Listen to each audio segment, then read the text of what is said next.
السلام علیکم. یو حکیم صاحب و داغه دواخانې ته یو مریض راغی او د خېټې درد شکایت یې وکړو. حکیم صاحب په مرض باندې پوه شو او د یو غټ مرتبان نه دوايي په وړوکې بوتل کې راواچوله. بیا یې تپوس وکړو چې پیدل راغلی کو په ګاډي کې؟ نو هغه وی پیدل راغلی. بیا یې په کیلکولیټر لږ حساب کتاب وکړو او د دوای مقدار یې لږ سیوا کړو. بیا یې تپوس وکړو چې ستا د کور زما د دې دواخانې نه څومره لرې دی؟ هغه ورته وي 1 کیلومیټر. بیا یې په کیلکولیټر راواغستو، حکیم صاحب حسابونه کتابونه وکړه او د دوای مقدار یې لږ نور سیوا کړو.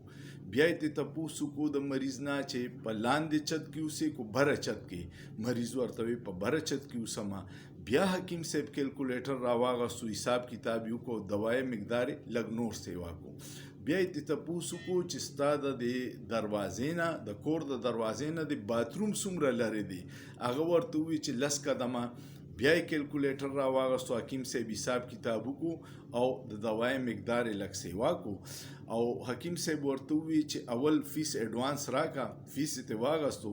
بیا یې ورته ووایي چې دا دوای دا خوراک اوس وخوره او په لار بالکل ایسار نشي، سیده ځان کور ته رسوه او چې مسله دې حل شي ما ته فون وکړه.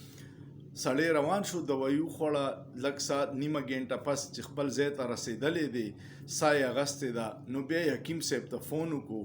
وی حکیم صاحب دوایي خو دې ډېره اعلی راکړې وه، خو یو مسله درنه وشوه. تا پکې د پرتوغاښ د سپړدو ټایم نه وي حساب کړی.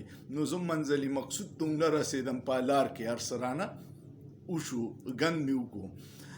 دا مثال مې د دې دپاره وکړو چې زموږ حکومت هم دقه مثال دی د مریض چې د هغه کم حکیم دی اوله دوایي ورکړي چې دا وخوره او دا ګند په فلش کې وکړه، خو هغه نه همیشه کیلکولیشن ګډوډ شي او بهر یې وکړي او ټولې دنیا ته او عوامو ته پته ولګي چې د دوی په هر شعبه کې نااهلي ده او ګند سر بازار وکړي او بینې ټولو طرف ته خور شي. کو د IMF ډیل دی، کو د معیشت دی، کو د سیاست دی، کو د آئین او قانون دی او کو په هر فیلډ کې دی. نو هغه کارنامې وکړي چې په 75 سال کې چا نه وي لیدلې. نو الله دې داسې مریضانو او حکیمانو نه خلک وساتي، ځکه چې دغه ډېر نقصان دی صورتحال دی او پاکستان نن سبا په دغه حال کې دی. سوچ پیو کې په سوچ کې څه ګناه نشته.